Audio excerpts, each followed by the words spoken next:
হাটাও, হিন্দুদের কাছে ক্ষমা চান।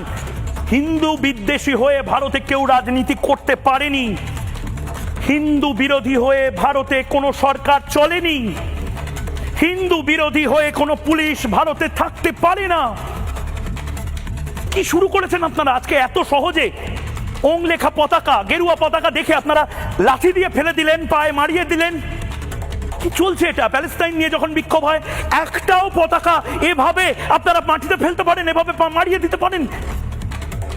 বিশেষ করুন নবান্নর চারপাশে যদি যে হাদিরা রোহিঙ্গারা ভরে যায়, এবং কাল এই লগ্নজিতার মতন রোহিঙ্গারা যদি দাবি তোলে নবান্নর নামটা বড্ড বেশি সাংস্কৃতিক, বড্ড বেশি সংস্কৃত, হাটাও। বাধ্য হবেন আপনারা নবান্ন নাম পরিবর্তন করার, কম্পালশন তৈরি করছেন, এটা করবেন না। হিন্দুরা, আমি আজ কোনো বিজেপির কথা বলছি না, আমি আজ কোনো সিপিএম এর কথা বলছি না, তৃণমূলের কথা বলছি না, তৃণমূলীরা জানে না।